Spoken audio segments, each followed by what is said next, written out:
Ang Burundi ay ang pinakamahirap na bansa sa buong mundo. Ang isang mamamayan rito ay kumikita ng $180 o 10,000 pesos kada taon. Napakababa kung iisipin, lalo na't hindi ito buwanan. Ayon sa isang survey, 1 sa 3 katao ay walang mga trabaho.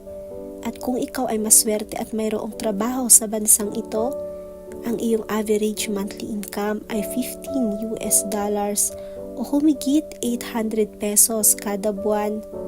Ito ay kulang na kulang, lalo na't ang karamihan sa kanila ay may mga pamilya na binubuo ng 3 hanggang 6 na mga bata.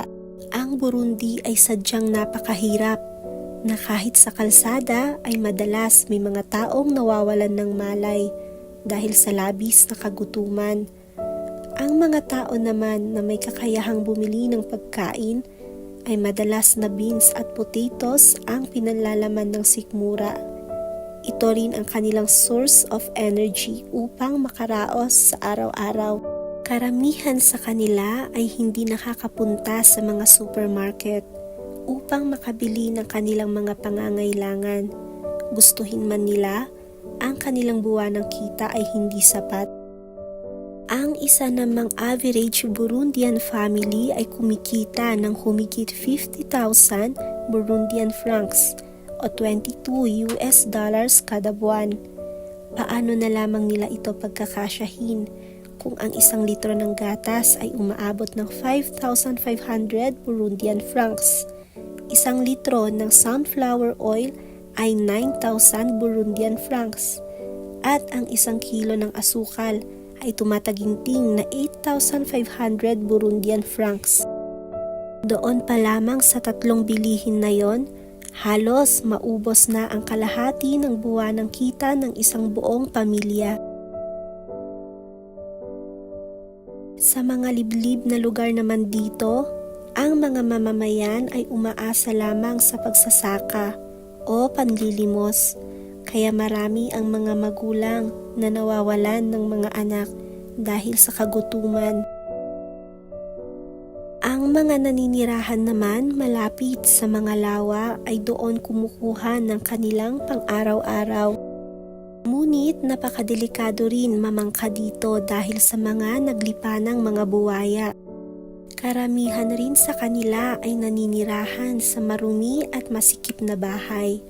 May ilan ring sa lansangan naninirahan. Ito ay dahil wala silang ibang matuluyan. Ang iba naman ay sa mga dating kulungan ng hayop naninirahan. Kapag ikaw naman ay may bisikleta, ang tingin ng mamamayan sa iyo ay may kaya sa buhay o isang profesional.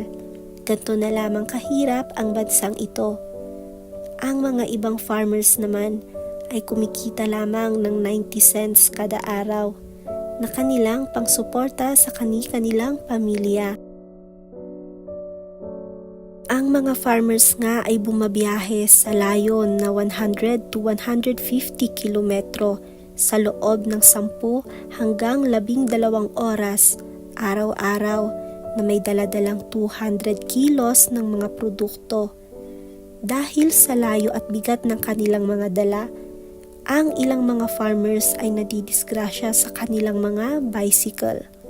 Kung ikaw ay wala namang bisikleta, ikaw ay walang choice kundi maglakad habang buhat-buhat ang iyong mga dalahin.